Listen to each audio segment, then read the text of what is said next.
चार पंक्तियां कहना चाहता हूं कि उठो उठो कविवर, एक काम नेक कर दो। उठो कविवर, ये काम नेक कर दो, जो कुछ शेष है उसे विशेष कर दो। उठो कविवर, ये काम नेक कर दो, जो कुछ शेष है उसे विशेष कर दो। मैंने काव्य का एक शिवलिंग तैयार करके रख दिया है, मैंने काव्य का शिवलिंग स्थापित कर दिया है। उठो हरेश और इस पर अभिषेक कर दो। उठो हरेश और इस पर अभिषेक कर दो। जोरदार तालियां बजाए। डॉक्टर हरीश चतुर्वेदी आगरा से हमारे बीच पधारे हैं। और एक और बात बता दूं, व्यंग एक विधा है जिसमें बहुत बारीक बात कही जाती है। जैसे सारे कवियों को आपने सुना, आइए इस कवि सम्मेलन के एक सार तत्व को सुनते हैं। आपने उन बातों पर भी तालियां बजाई जहाँ तालियां बजाना आवश्यक भी नहीं था।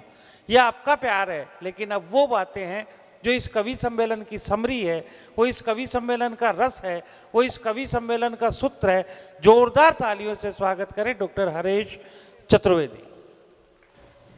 मित्रों, ज़्यादा लंबी चौड़ी बातें नहीं करूँगा। जिस तरह की व्यंग्य कविताएं कहता हूँ, आपके बीच में आज पहली बार आया हूँ और सुनिएगा, आप जैसा सुनेंगे वैसा सुना दूंगा। मेरे पास हर तरह का मसाला है। हम अच्छे कवि सम्मेलन में भी जाते हैं, पशु मेलों में भी जाते हैं, हमारे पास हर तरह का माल होता है। लेकिन चूंकि यहाँ एक मंदिर का प्रांगण है और अच्छी जेंट्री है, सब पढ़े लिखे लोग हैं, ऐसा मैं मान के चलता हूँ। छोटे छोटे व्यंग्य रखता हूँ, सुनिएगा। मुझे चाहे एक आदमी ताली बजाए, जरूरी नहीं है ताली बजाना, आप मुंह से भी वाह वाह कर सकते हैं, आपको जहाँ से अच्छा लगे। आप थके हुए लोग हैं, इसलिए मैं ज़्यादा आप पर जुल्म नहीं करूँगा और ज़्यादा आपके प्राण भी नहीं पीऊँगा। आपको जहाँ इशारा कर देना मैं बैठ जाऊँगा। सुनिएगा।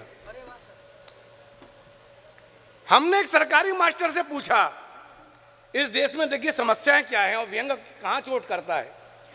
इस देश में उस व्यक्ति से वो काम कराया जा रहा है जिसके लिए उसे रखा ही नहीं गया है नौकरी में। जैसे एक सरकारी मास्टर है, सरकारी मास्टर को पढ़ाने के लिए रखा जाता है, लेकिन उसके पास पढ़ाने के अलावा सारे काम हैं। बस यहीं से देखना और जो इस समस्या से जुड़े हुए लोग हैं प्राथमिक शिक्षा से, उन पर मजे लेना और आशीर्वाद देना। व्यंग्य को कहाँ बड़ा करके कहने की कोशिश की है, सुनिए। कमल जी, आपने बहुत अच्छा संचालन किया है, विशेष रूप से आपके लिए मैं बधाई देना चाहता हूं और आपसे भी अनुरोध करना चाहता हूं। बहुत मेहनत की आज इस बंदे ने, बहुत अच्छा लगा इनका संचालन मुझे। इनको एक बार तालियां बजाकर आप। हमने एक सरकारी मास्टर से पूछा कि आप होली कैसे मनाएंगे। मास्टर जी बोले, अरे भाड़ में गई होली और दिवाली, अपनी किस्मत तो इन सरकारी योजनाओं ने ठगी है। साले सबसे त्योहार मना रहे हैं, हमारी जनगणना में ड्यूटी लगी है। क्या बात है, वाह वाह वाह वाह। वो अपनी तकलीफ को रो रहा है। हमने एक सरकारी, अब व्यंग्य अब देखना कितना ऊंचा करके खत्म करने की कोशिश की है। हमने एक सरकारी मास्टर से पूछा कि आप होली कैसे मनाएंगे।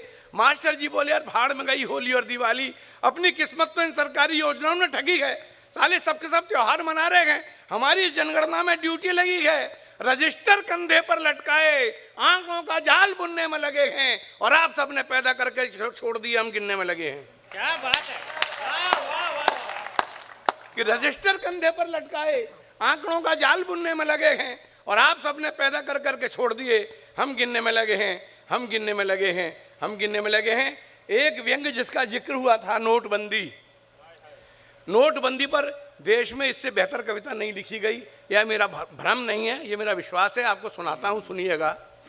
नोटबंदी पर देश की क्या स्थितियां थी, हर तरफ हबड़ तबड़ मची हुई थी। लेकिन एक निवेदन आपसे कर दूं, ये एक उलटवासी व्यंग्य है। आपको ऐसा लगेगा मैं उल्टी बात कह रहा हूं, लेकिन बात आगे आगे सीधी हो जाती है। सुनिएगा, आपको सुना रहा हूं। ये व्यंग्य बहुत चर्चित हुआ मेरा, आप लोग सुनिए, आपके लाइव आपको सुना रहा हूं। मैंने कल्पना की, उस समय जब नोटबंदी हुई थी, वो 500 और 1000 के नोट जो बंद हुए थे, वो आपस में बात कर रहे हैं। और बात क्या कर रहे हैं, वो 500 का नोट 1000 के नोट को डांट रहा है। बस पहली पंक्ति से मजा लेना, अगर पहली पंक्ति आपसे निकल गई तो आपको पूरे व्यंग्य में मजा नहीं आएगा। 500 का नोट बोला 1000 के नोट से, अबे 1000 के। 500 का नोट बोला 1000 के नोट से, अबे 1000 के। न मंदिर के रहे न मजार के। वाह वाह वाह वाह। 500 का नोट बोला 1000 के नोट से, अबे 1000 के। साले न मंदिर के रहे न मजार के। भीड़ में घुस के और चिल्ला मोदी मोदी मोदी।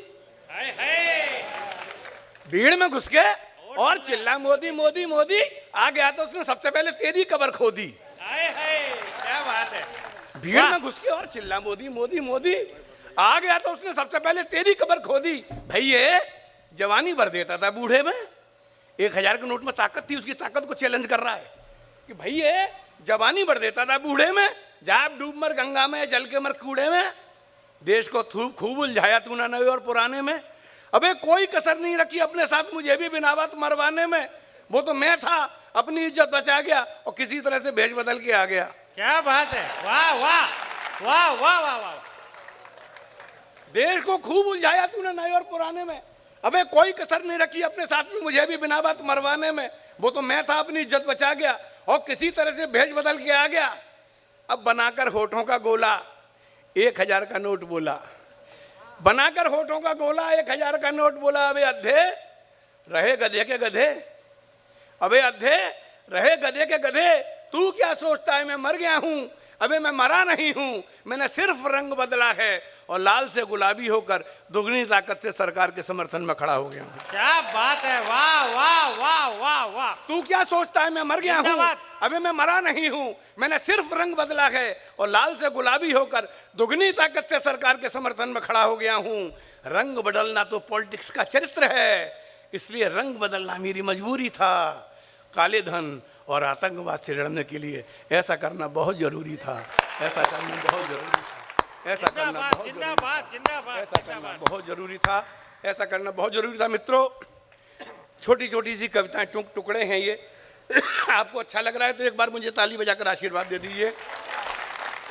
एक उलटवासी और सुनाता हूं, सभी सुलझे हुए लोग यहाँ बैठे हैं। इसमें ऐसा लगेगा मैंने उलटवासी है ये, आप उलटवासी सुनिएगा और इसमें आपने देखना मैंने किस तरह से व्यंग करने की कोशिश की है।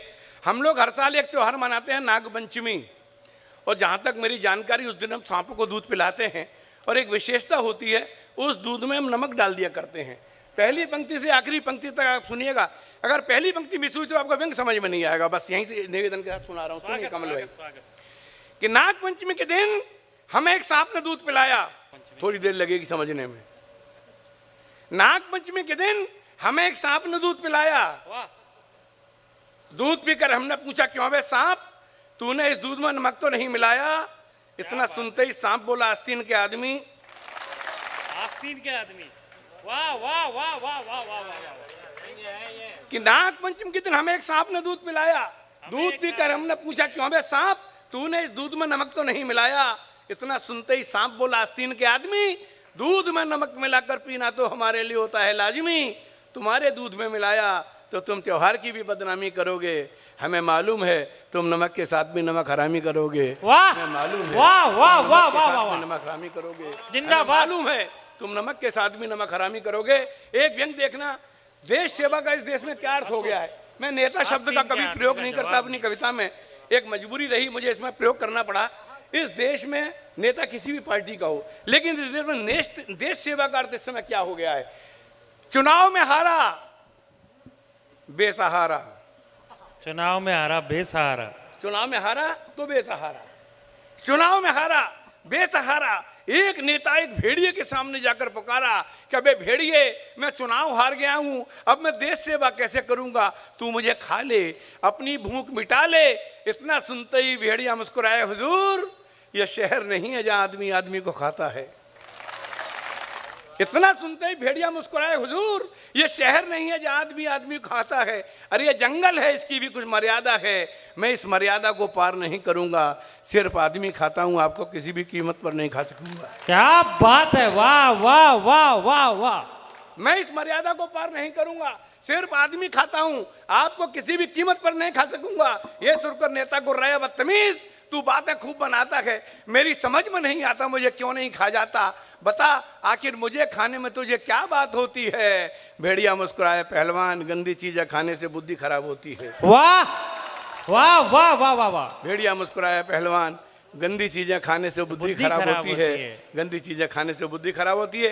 एक यंग देखिएगा, व्यापार जगत से जुड़े हुए लोग भी यहाँ बैठे हैं। और भाई साहब मुफत लाल जी आपका नाम है, मैंने सुना है, ये यही है। मैंने दो ही देखे, एक तो साहब एक मुफ्ती मोहम्मद शहीद देखे थे कश्मीर में वो भी मुफ्ती थे, ये यहाँ के मुफ्ती हैं, और इनकी मुफ्ती के चक्कर में आज हम लोग फंसे हैं।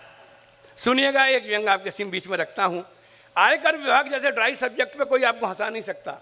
इनकम टैक्स जैसे सब्जेक्ट पर मैंने आपको हंसाने की कोशिश की है और एक कैनवास पर बड़ा व्यंग खत्म करने की कोशिश की। सुनिएगा, आज से 10-15 साल पहले एक स्कीम निकली थी 1/6 की। आपने कार खरीदी हो, मकान बनवाया हो, विदेश यात्रा की हो, टेलीफोन वगैरह लगवाया हो, तो आपको इनकम टैक्स रिटर्न फाइल करना पड़ेगा। बस ये कंडीशन थी और इसमें से व्यंग निकाला। सुनिएगा आप लोग, इनकम टैक्स ऑफिस में कटोरा लेके एक भिखारी आया। इनकम टैक्स ऑफिस में कटोरा लेके एक भिखारी आया तो इनकम टैक्स ऑफिसर गुर्राया, यहां क्या लेने आया है, यहां कुछ नहीं मिलेगा। भिखारी बोला, क्यों? रिटर्न भी नहीं फाइल करने देगा। वाह वाह वाह वाह वाह वाह, रिटर्न भी नहीं फाइल करने देगा। हाँ, रिटर्न भी नहीं फाइल करने देगा। इनकम टैक्स ऑफिस में कटोरा लेके एक भिखारी आया तो इनकम टैक्स ऑफिसर गुर्राया, यहां क्या लेने आए, यहां कुछ नहीं मिलेगा। भिखारी बोला, क्यों? रिटर्न भी नहीं फाइल करने देगा। तो आईटीओ चकराया, तूने ऐसी कौन सी कमाई कर डाली है? भिखारी बोला, आप जानते नहीं सरकार ने 1/6 की एक स्कीम निकाली है। आईटीओ चौंका, तू उसमें कौन सी श्रेणी में आता है? भिखारी बोला, अपना तो एक ही श्रेणी से नाता है, पिछले दिनों में भीख मांगते मांगते बाई द वे देश का बॉर्डर क्रॉस कर गया था। वाह वाह वाह वाह वाह, विदेश यात्रा, पिछले दिनों में भीख मांगते मांगते बाई द वे देश का बॉर्डर क्रॉस कर गया था, गलती सही सही पर विदेश यात्रा पर गया था। तो आईटीओ गुर्राया, भिखारी की तुम विदेश में भीख मांग के देश की नाक कटा के आए हो, तूने क्या गुनाह किया है, तुझे इसका भान है? तू कितना है भोला है, नादान है। तो भिखारी मुस्कुराया, हुजूर आप सब हिंदुस्तानी बस यही पक्षपात करते हैं, आप ही बताइए हमारे वित्त मंत्री विदेश में जाके और क्या करते हैं? वाह वाह वाह, जिंदाबाद जिंदाबाद जिंदाबाद। आप सब हिंदुस्तानी बस यही पक्षपात करते हैं, आप भी बताइए हमारे वित्त मंत्री विदेश में जाके और क्या करते हैं? ये तो वही बात हुई, छोटा मांगे तो भीख है और बड़ा मांगे तो चंदा है। अरे वो उनका धंधा था, ये हमारा धंधा है। बहुत बहुत धन्यवाद मित्रों, बहुत बहुत धन्यवाद, बहुत बहुत धन्यवाद धन्यवाद।